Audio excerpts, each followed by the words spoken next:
Muy buenas noches, señoras y señores. Gracias por acompañarnos en este nuestro segundo programa de la tercera temporada de Haciendo Historias en este año 2018. Hoy vamos a continuar hablando de lo que empezamos la semana pasada, cómo se escribe la historia, y este programa puntual vamos a dar ejemplos para que usted y todos nosotros entendamos de cómo funciona la visión histórica según el historiador, y a veces influenciado, como decía Dardo en el programa pasado, por la ideología o por su subjetividad. Voy a agradecer, como siempre, a nuestro amigo Leo Moglia, que nos permite que usted participe en un sorteo mandando un mail al correo de haciendohistorias@hotmail, y próximamente vamos a darle un número de WhatsApp para que usted también participe por los libros, que vamos a sortear 4 libros por mes, 1 por programa, para que usted conozca más de nuestra historia. Por supuesto, el agradecimiento a Leo Moglia, también el agradecimiento al Instituto de Cultura, que permanentemente nos apoya, al arquitecto Gabriel Romero, su presidente, también al Diario Litoral, Diario Norte, que publican nuestros avisos contándole a usted de qué vamos a hablar semana a semana. Y arranco hoy saludando a mis dos compañeros y amigos que conformamos somos como un triunvirato, ¿no? Nosotros, bueno, el triunviro de Haciendo Historia, el doctor Dardo Ramírez Brachi, que está acá a mi derecha. ¿Qué tal, Dardo? Hola, Rafael, buenas noches. ¿Cómo estás? ¿Todo bien? Muy bien, gracias. Y a mi izquierda, como siempre, el doctor Enrique Eduardo Quito Galeana. Quito, ¿cómo estás? Buenas noches, Rafael, muy bien, gracias. ¿Todo perfecto? Perfecto, empezamos este 2018. Con fuerza. Ya con fuerza. Con fuerza. Bueno, antes de empezar el programa, solamente quiero rescatar una idea que tuvo el doctor Quito Galeana, porque recientemente anduvo, como conté, viajando por la madre patria, y él en el programa anterior mencionó que las casas, en los lugares donde se desarrollaron o vivieron personajes que tuvieron que ver con la historia, están perfectamente señalizados.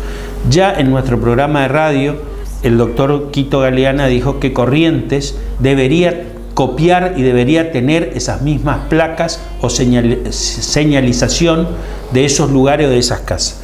Hubo un concejal que tomó el guante, pero creo que es necesario desde esta pantalla reclamar para todos, para la memoria de todos los correntinos y de todos los turistas que nos visiten, que en los edificios esté qué fue ese edificio antes, formando parte de esto, también cómo se escribe la historia, porque no es cómo se escribe, es cómo se conoce, cómo se sabe la historia.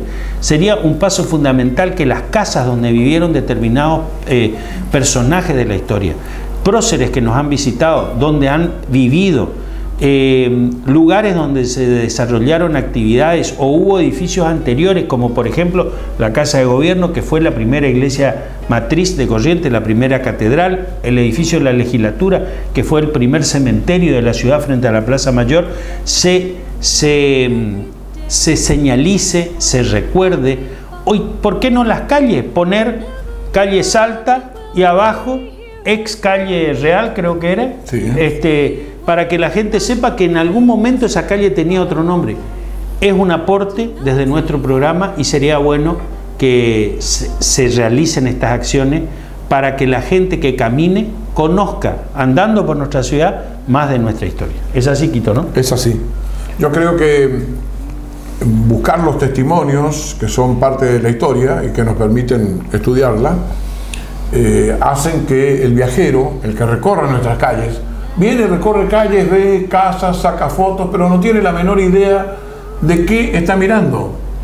Usted recorre las calles de España, de cualquier ciudad de España, y encuentra, por ejemplo, yo me encontré con la casa de Javier Castaños, el general de la independencia española, de la Guerra Civil Española, con la casa de Rafael Altamira, uno de los historiadores más brillantes españoles, con la casa de don Miguel Unamuno, que la visité inclusive, y todas están señalizadas con cartelización, con recordatorios. Entonces uno va caminando, eso ocurrió en Salamanca, y uno va caminando y va encontrando testimonios. Las referencias históricas. En Buenos Aires, en San Telmo, la casa de Tita Merello. Entonces, dice, ¿qué pasó acá? Estamos viendo historia. De esa manera podemos en Corrientes recuperar 430 años de historia. De memoria también, tener de memoria. Vamos a un ejemplo. Salta, la calle Salta, que es una de las manzanas fundadoras, es decir, patricias. La calle Salta tiene casas antiquísimas que están en ladrillos de barro, sin coser, asentadas en barro, revoque de barro, como la casa de Dal, la casa de mi estudio, etcétera.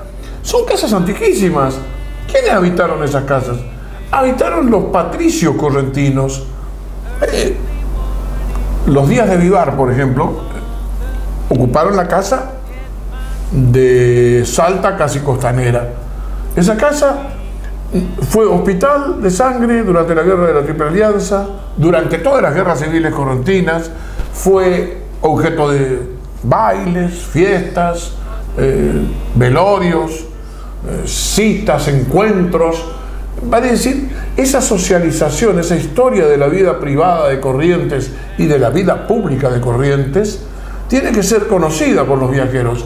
Un viajero que camina por una vereda solitaria como sábado y domingo, porque en Corrientes... a la siesta, andan por ahí, se los nota. Se los nota y se lo ve, sacando fotos.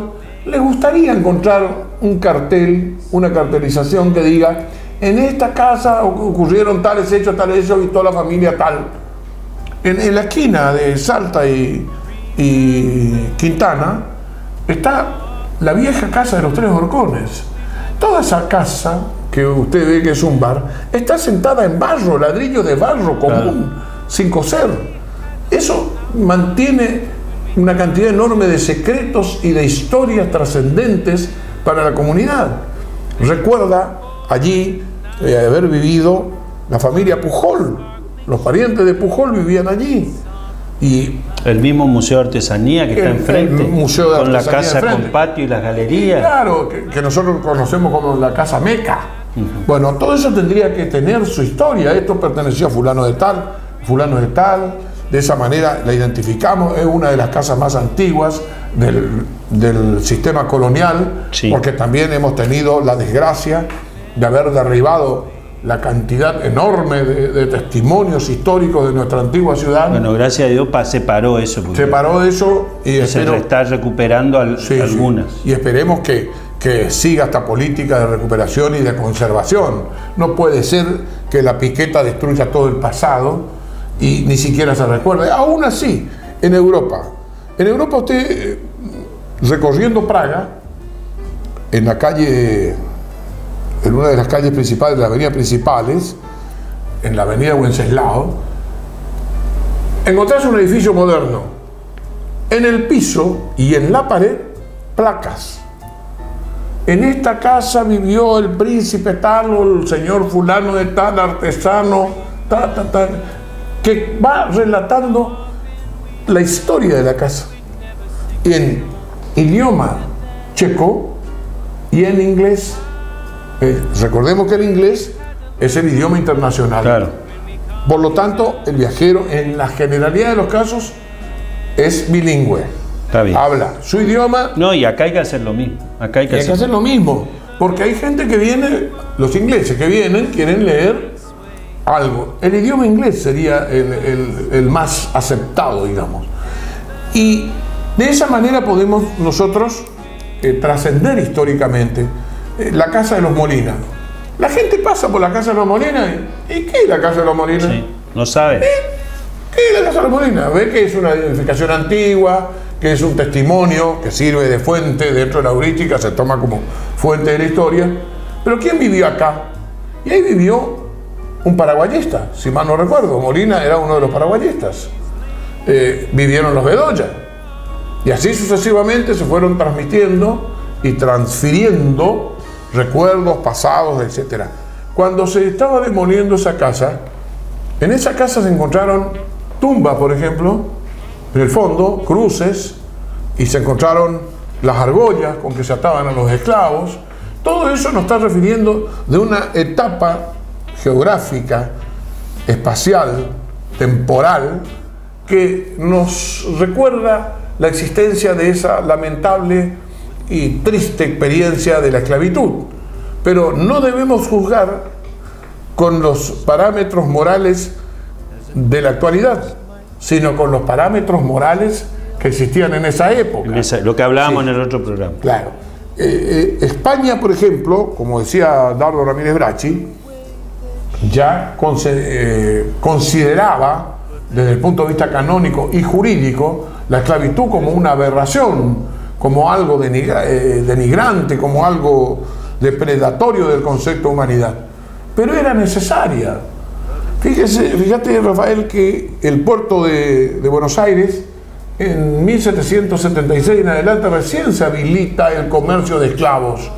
Y desde 1776 hasta 1813, en que se va a prohibir el tráfico de esclavos, la Argentina, o sea, el Virreinato del Río de la Plata, recibió más de 45.000 esclavos, entre los que entraron en forma directa desde África, porque nosotros teníamos un asiento de esclavos, los que entraron por el Brasil, por la zona del Río Grande do Sul, que cruzaban seguramente por Corrientes, los que entraban por el Virreinato del Perú, se los traía desde Lima hacia acá, y así sucesivamente.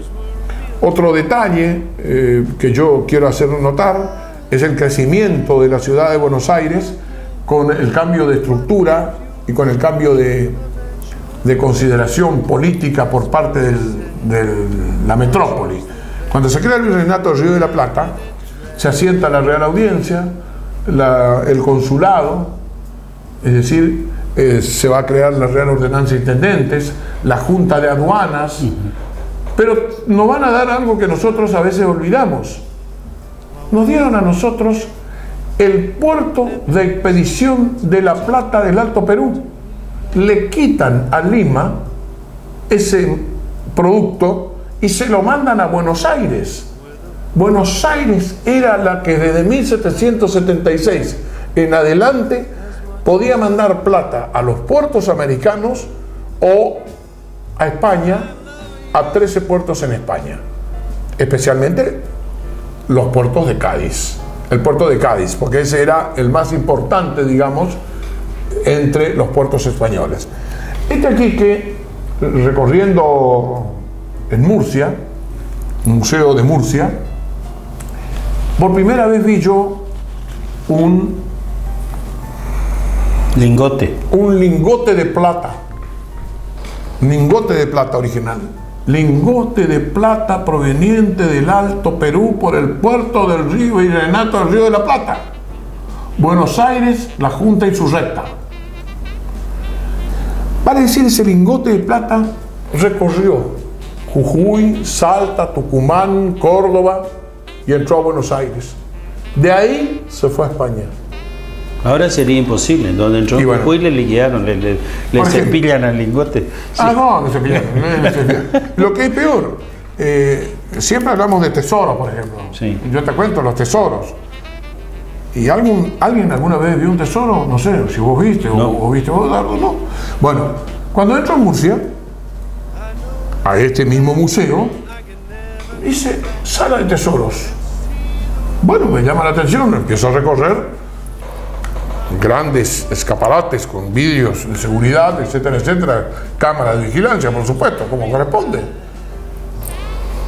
Monedas de plata, de oro, de cobre, de otros metales. Dice, monedas falsificadas en la época por los falsificadores de monedas, y tesoro encontrado en 3 botijas en la calle tal de Murcia. Tesoro encontrado en Cartagena, tal. Y estaban todas las monedas de oro, las monedas de plata, las monedas de otros metales, todas, en 4, 5, 6 vitrinas. Es decir, que tuve esa sensación de ver la historia de los maravedíes, de las monedas. Qué bueno eso. Y claro, el museo enseña.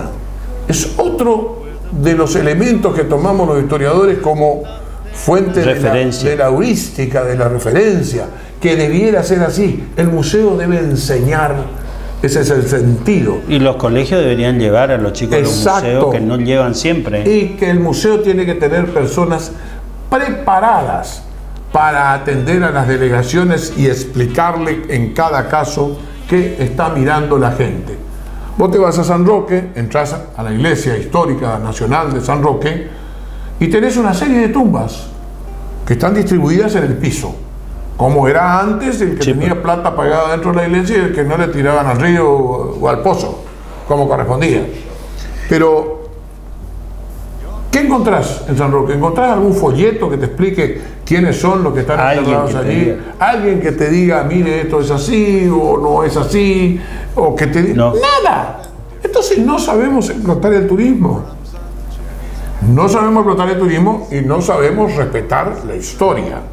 Porque San Roque era la capital de la provincia cuando la provincia o la ciudad capital caía en manos del enemigo, como ocurrió en la invasión paraguaya en varias veces, porque a veces creemos que los paraguayos nos invadieron solamente el 13 de abril de 1865. ¡Mentira! Los paraguayos nos invadieron varias veces. Y ya te adelanto, los paraguayos no solo nos invadieron, sino que le reunieron a la población civil en 1811, reunieron el cabildo, lo integraron los paraguayistas de siempre, y hicieron jurar las Cortes de Cádiz y el Consejo de Regencia. O sea que Corrientes es una de las pocas ciudades que por el cabildo, debe estar en las actas del cabildo, porque evidentemente si se hizo ese acto, juraron fidelidad a Fernando VII, fidelidad al Consejo de Regencia y fidelidad a las Cortes de Cádiz de 1812. Lo que es más, nosotros teníamos noticias directas de lo que ocurría en España y de las Cortes de Cádiz y de los manifiestos que hacía en nombre del rey, se hacían en nombre del rey, porque el rey, vos sabés, Rafael, que estaba preso en Bayona o ahí en Francia, y mientras tanto se dedicaba a tejer, porque Fernando VII es uno de los reyes más oprobiosos que tuvo España, considerado por los españoles como infame traidor a España. O sea, los propios españoles, no estoy diciendo nosotros, bueno. Y cuando volvió, todos aquellos que pelearon por la independencia española contra el francés, todos, vuelve Fernando VII, toma la Constitución de 1812, la quema por mano del verdugo en la plaza, y a su vez ordena el fusilamiento de todos los que pelearon por él. Tuvieron que salir, los pocos que lograron salvarse, salieron disparando a Francia, a Inglaterra, a Portugal, vinieron a América. Por eso es que a veces no nos explicamos por qué San Martín anduvo por estas tierras. San Martín también salió rajando de allá. Claro. Porque seguramente lo iban a liquidar. Porque el fidelismo y la santa alianza en que las monarquías se volvieron a restablecer después de Napoleón no concebían ningún límite al poder real. El poder venía de Dios al rey y el rey hacía lo que se le daba la santísima gana. Pues bien, las constituciones nacen como límite al poder real, la soberanía del pueblo. El pueblo es el que tiene el poder, le confiere al rey y el rey debe gobernar para el bienestar de su pueblo, que es el concepto que tenemos dentro de la Constitución Nacional. Hablando de pueblo, quiero preguntarle a Dardo que dé su opinión, después brevemente Quito. Por ejemplo, hablamos de ejemplo de historia, el peronismo, por ejemplo, el peronismo en nuestra república. Tiene como visiones, hay gente que fue, digamos, algo transformador, y hay otra gente que por ahí uno habla y le dice la culpa de todos los males la tiene el peronismo, como diciendo, ¿no? La historia política es una historia difícil de manejarla.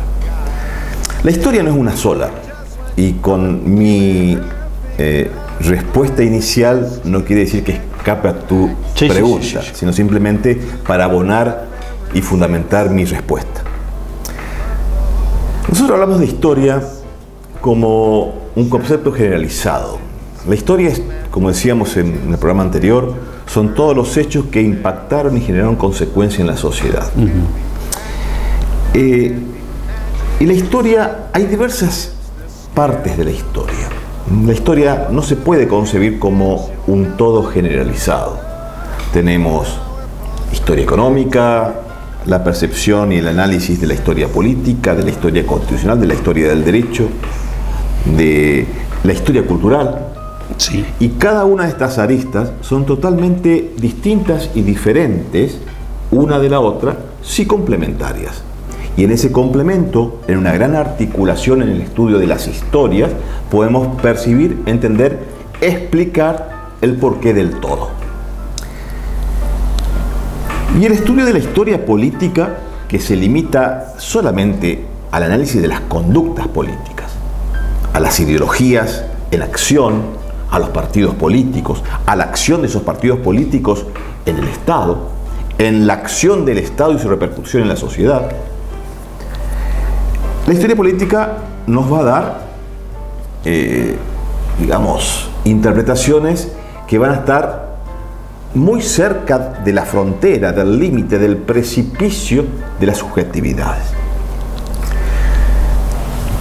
Desde luego, el impacto de movimientos políticos como el peronismo, y ahí tu pregunta, va a generar chispazos que no solamente va a afectar a la vida política argentina, va a afectar la vida educacional, cultural, económica, social, gremial y de las aristas que podamos imaginar. El peronismo ha sido una transformación fortísima en el accionar de la argentinidad, sin dar juicio de valor. No podemos negar el impacto que ha tenido el peronismo en la sociedad argentina. No digo que ha sido bueno, no digo que ha sido malo, sino que ha generado un altísimo impacto. Eso es un análisis que no importa de la interpretación subjetiva que se le pueda dar. De ahí en más, si yo necesito hacer un análisis sobre el peronismo y doy un ejemplo que les suelo dar a mis alumnos, cómo podemos estudiar un caso dentro de la historia política que genera interpretaciones diferentes. Y el peronismo da como ejemplo para ver esto. Yo quiero analizar el peronismo, el impacto del peronismo en la Argentina, en el primer peronismo del 45 al 55, y cualquier investigador, sea la talla que tuviese, lo primero que va es hacer una pesquisa bibliográfica, a ver quién ha escrito sobre ese tema. Cualquier investigador debe hacer eso. Lo primero es analizar el estado del arte, cómo se investigó, qué se hizo, qué se escribió, qué se investigó al respecto. Yo le mando a mis alumnos primero a hacer una pesquisa bibliográfica sobre un determinado tema, el peronismo. ¿Quién escribió y qué escribieron sobre el peronismo?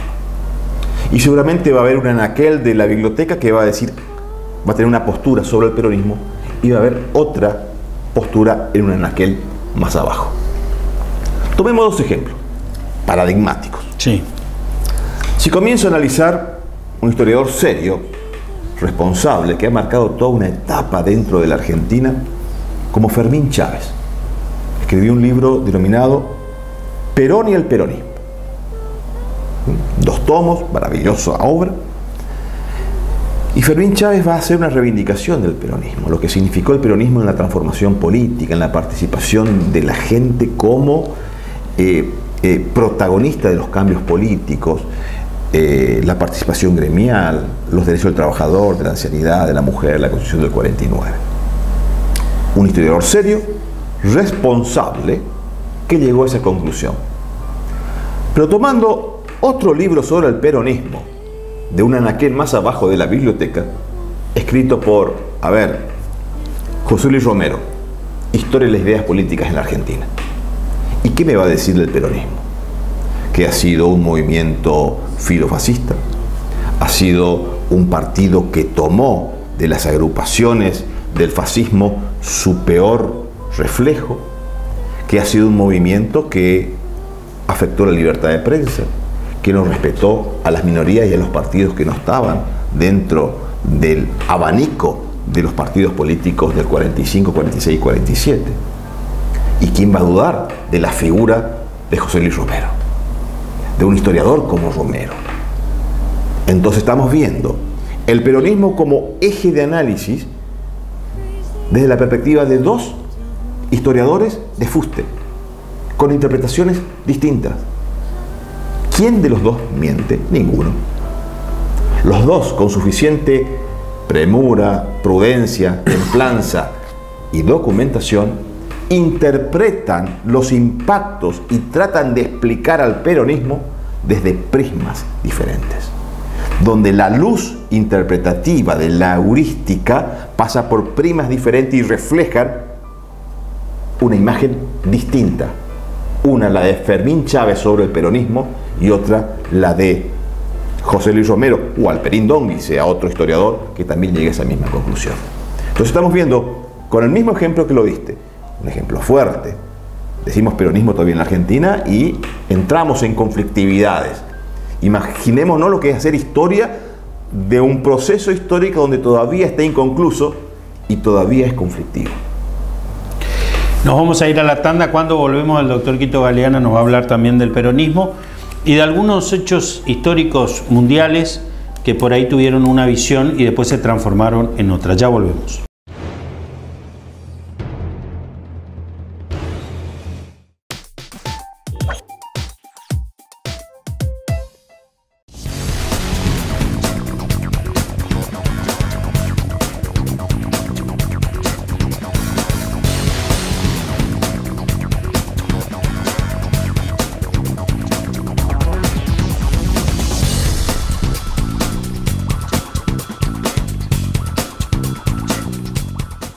El Litoral, la información más calificada, sorteos, promociones y muchos más beneficios. Deportes, sociales, policiales, política, con más suplementos. Ellitoral.com.ar, la mejor cobertura online. El Litoral, el diario de hoy.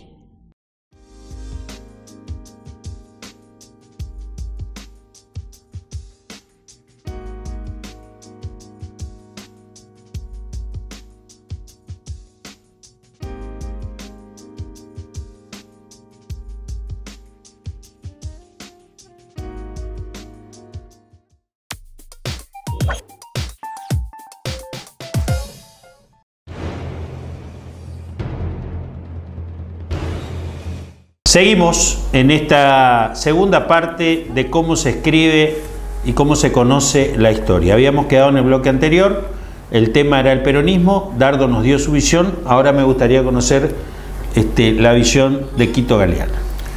Bueno, el peronismo es una fuerza que nace de, yo diría, de una impronta de la ruptura democrática del 6 de septiembre de 1930, con la caída de Irigoyen y el ascenso de los militares al gobierno con la cabeza de Uriburu. Uriburu pretende crear el mito uriburista y un Estado fascista. Ya comienza el proyecto fascista.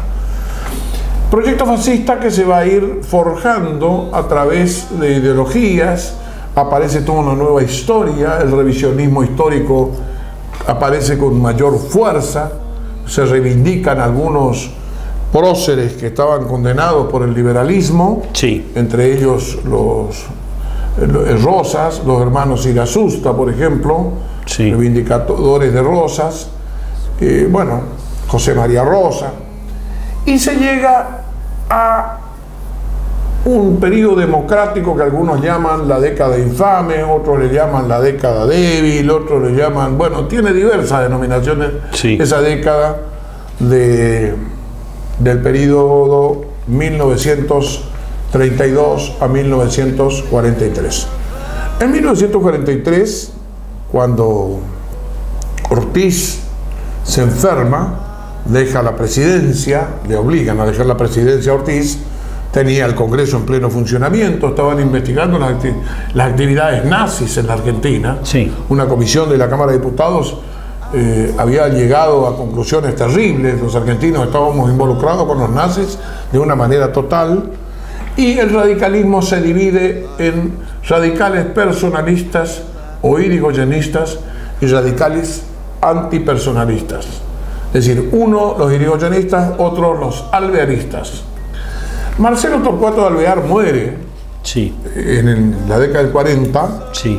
antes de producirse el golpe militar. En el 43, el 4 de junio, Ramón Castillo, que era el vicepresidente y asumió la presidencia, es destituido por un golpe militar. Sí. Con Pedro Pablo Ramírez, que era un militar pro-nazi, ultranacionalista y ultracatólico. Bueno, Perón ocupa diversas funciones, era vicepresidente, después fue vicepresidente, ministro del Trabajo, Secretaría de Seguridad Social. Ahí comienza su campaña. Se convocan elecciones en el año 1946. Por el lado de los radicales antipersonalistas y otros partidos que lo acompañan, postulan a Tamborini y Mosca como candidatos políticos. Perón elige a un radical que es Quijano. Quijano era correntino y lo acompaña en la fórmula. Triunfa Perón en casi todas las provincias, menos en Corrientes. En Corrientes, Blas Benjamín de la Vega, con un vicegobernador radical y el apoyo del Partido Autonomista, el Partido Liberal se suma al Partido Peronista, es decir, en ese momento Partido Laborista de Cipriano Reyes, y gobierna hasta 1947, que el 4 de junio del 47 es derrocado por la intervención federal del peronismo. ¿Quiénes componían el peronismo? Las patas que integraban el fascismo: los gremios, los militares, la iglesia. Ese trípode no debemos olvidar. En el 43 se impone la enseñanza religiosa católica obligatoria en todos los establecimientos públicos. Retrotrayéndonos, todo el que iba a cualquier escuela tenía que recibir la enseñanza católica o manifestar ante la escuela, es decir, obligatoriamente, que no quería que recibieran esa educación.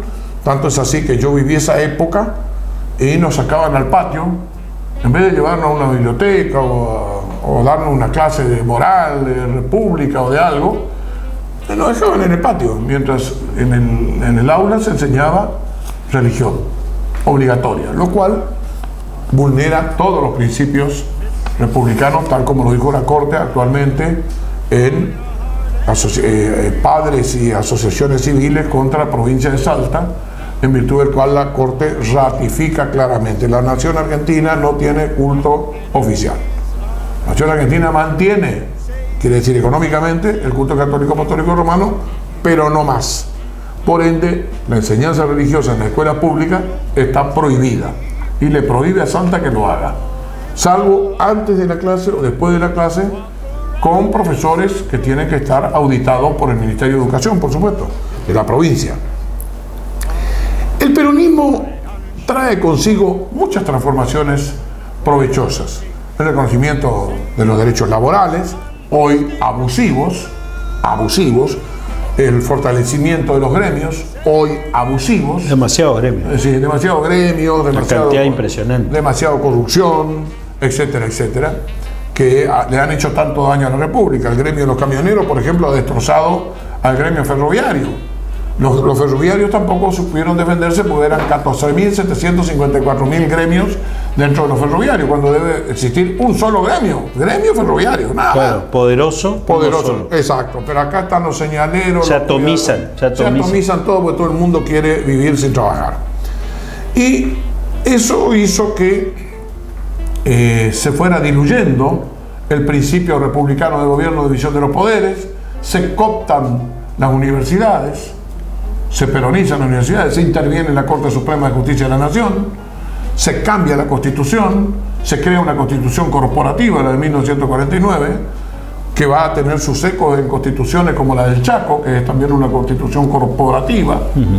Se van a provincializar los territorios de Chaco y La Pampa, que van a ser provincia Perón y Evita, y a su vez se crea la provincia Patagonia, que era todo el sur provincia que va a ser suprimida en 1956. Pero lo triste del caso es que se suprime la libertad de prensa, la libertad de expresión, y los opositores a Perón eran considerados enemigos, no adversarios políticos, enemigos, y sufren la cárcel.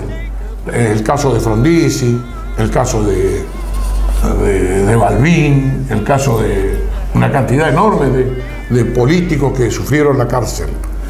Hasta que se llega a la ruptura en 1954 del filo o el amor entre la Iglesia Católica y el peronismo. En el 54 Perón dispone la famosa ley Ómnibus, en la cual se borran las máculas de los hijos. Vos sabés que el Código Civil argentino tenía máculas y diferencias entre los hijos naturales, hijos, bueno, de todo.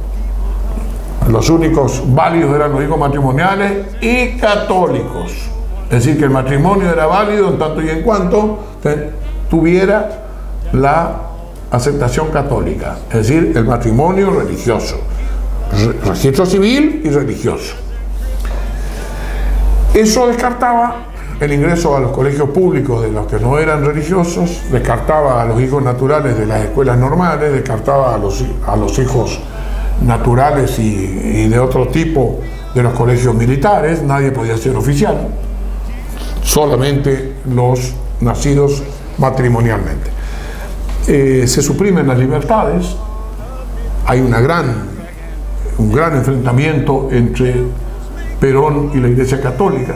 Con tal motivo, en el año 55 Perón convoca a elecciones para la Convención Constituyente de 1955, triunfa el peronismo, se eligen los diputados y termina todo este ciclo, primer ciclo, termina con la Revolución de septiembre, precedida por los ataques de junio, que lamentablemente produjeron miles de muertos en la Plaza Mayo, bombardeos, fusilamientos, bueno, de todo tipo de acciones.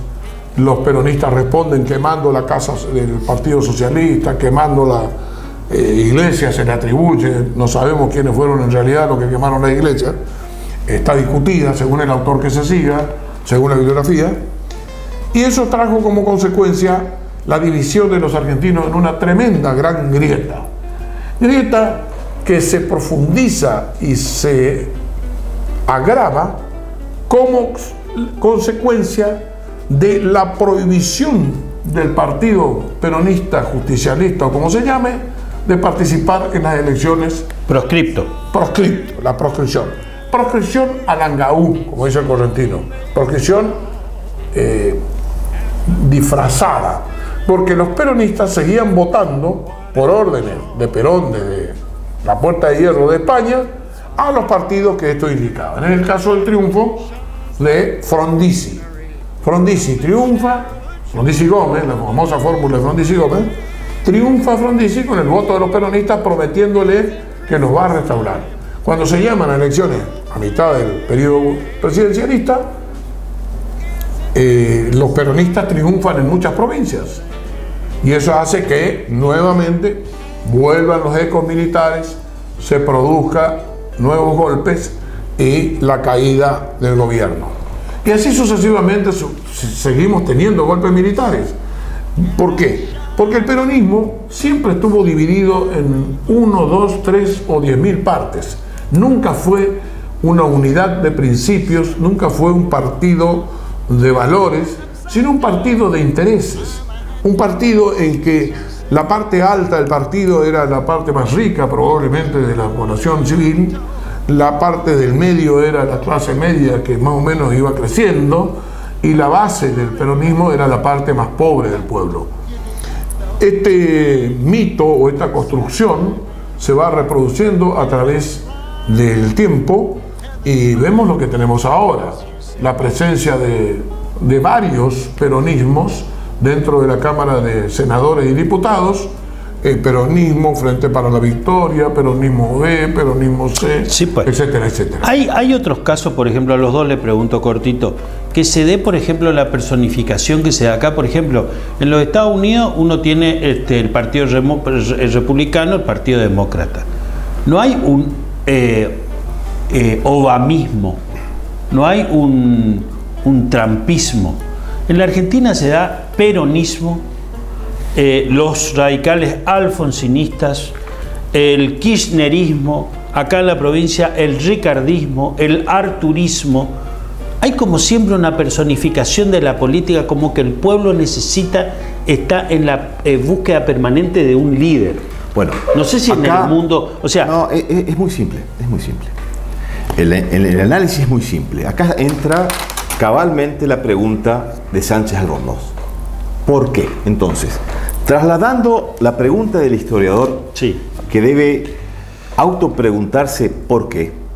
Para responder a tu pregunta, ¿por qué ellos no tienen ese personalismo y los países hispanoamericanos gestaron la construcción de una política, de un marco político a través de un liderazgo, de un caudillismo, de un personalismo muchas veces hegemónico? Sí. ¿Y por qué ellos no? ¿O por qué Europa no generó también? Sino fueron las instituciones quienes sustentaron las transformaciones políticas y no las personalidades. Y desde luego que esto da para un análisis mucho más profundo y más extenso, sí, porque el por qué los pueblos hispanoamericanos tomaron como referencia que el ideario, el paradigma y el modelo de qué hacer y cómo seguir en la política está detrás de la figura de un hombre, de un líder o de un caudillo. Yo creo que tiene que ver, y acá viene ya la interpretación y el análisis de tratar de explicar por qué, en una fuerte raíz histórica cultural de cómo se perciben las instituciones, la ley, la norma y la valoración republicana. Cuando se valora las instituciones sobre los hombres, y cuando hablo de institución hablo de las instituciones virtuosas, de la república, del respeto del otro, del respeto de las minorías, del respeto de los derechos que están sustentados en la norma, en la ley y en la Constitución. Cuando se prioriza eso, la figura de los hombres pasa a un segundo plano, no importa quién sea. Claro. Pero cuando existe la anomia a la ley, cuando no hay un cumplimiento de la ley, o cumple la ley, no importa, cuando no existe una sanción por la norma y la legislación, indefectiblemente, para suplir esa anomia legal, va a empezar a surgir una figura fuerte donde va a decir, ah, no, quien establece los parámetros es la figura, es el hombre, es el liderazgo, donde el líder va a ser más fuerte que la institución. Y ahí entramos en crisis, ahí entramos en desvalorización que son complejas de explicar, pero muchas veces fácil de entender. Vamos a ver que, y ahí está el límite de la república. ¿Cómo surge la república? Los valores y la virtud republicana surge cuando se encorseta y se limita el poder del Estado. Sí, señor. Porque eso es la república, limitar el poder. Y cuando alguien que ejerce el poder no está sujeto a la ley, se convierte en tirano. Se rompen las instituciones y surge la luz emblemática del líder. Así, leí en La Nación de ayer, José Pepe Nun, entrevistado por Jorge Fernández Díaz, cuando habla del señor presidente de la República, Mauricio Macri, y dice que lo observa como un líder que se ha apartado de la ley, como decía Carlos Nino. Se ha apartado de la ley, es decir, él hace lo que a él le parece y no lo que dice la ley. Los mandatarios y los representantes del pueblo deben estar sujetos y ser esclavos de la ley, porque ser esclavos de la ley es ser libres.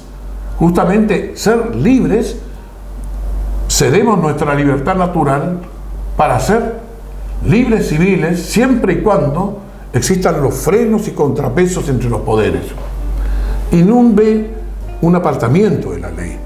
las críticas terribles que hace la Unión Cívica Radical en este momento en la Argentina, y a la cual se le apoya la problemática Carrió, que para mí es una mujer muy problemática porque tiene variaciones. Esta mujer apoya también la oposición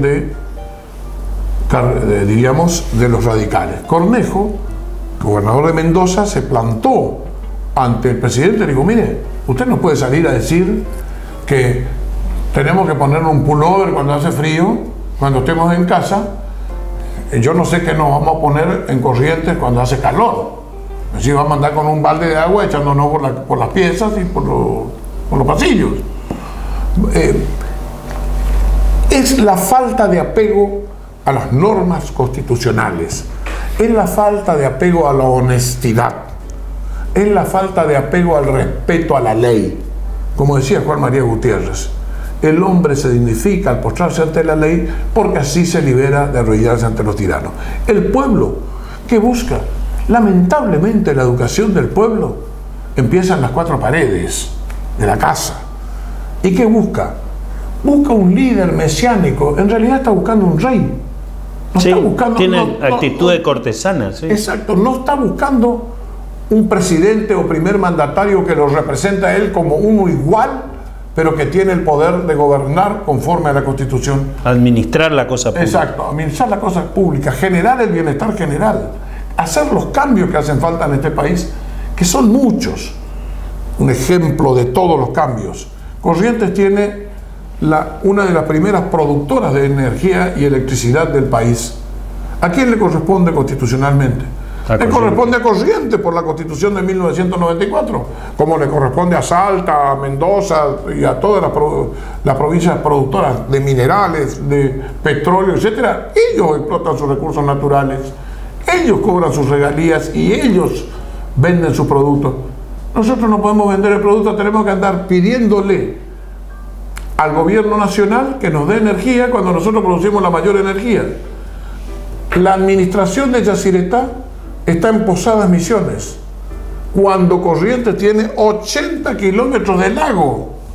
O sea que si cede alguna de las partes que no lo permita la naturaleza de Yacyretá, Corrientes va a ser la que va a soportar Corrientes y Formosa y Chaco, van a ser las que van a soportar el agua que se va a desparramar, que va a ser terrible. Por eso digo, la anomia legal, como dice Banossi, y Carlos Nino dice el apartamiento legal, es lo que provoca que nosotros los argentinos estemos como estamos ahora. Bueno, señoras y señores, yo les digo que, como siempre, cuando empezamos a hablar de un tema, nos quedaron muchas cosas en el tintero. Pero el tiempo en televisión, usted sabe que el tiempo es tirano. Voy a usar una frase más que usada, ¿no? Es importante que colaboremos desde nuestro pensamiento libre para que cada vez tengamos políticos, exijamos a los políticos el apego a las leyes y el respeto de las leyes, los derechos y obligaciones también de los ciudadanos, porque a veces nos gusta reclamar nuestros derechos y no nos gusta cumplir nuestras obligaciones. Vamos a seguir con nuestro ciclo de Haciendo Historias. Nosotros los esperamos la semana que viene por este mismo canal. Le agradezco a los dos. Gracias, Dardo. Gracias, buenas noches. Gracias, nos quedaron muchas cosas en el tintero. Seguro. Gracias, Quito. Gracias. Nosotros nos vemos en 7 días por este mismo canal. Muchas gracias.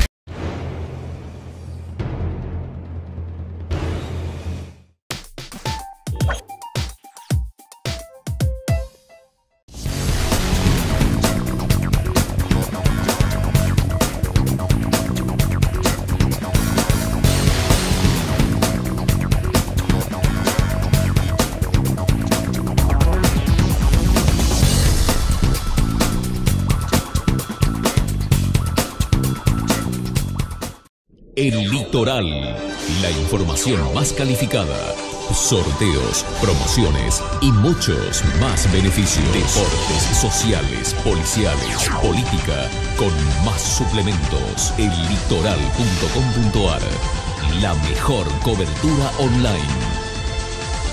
El Litoral, El diario de hoy.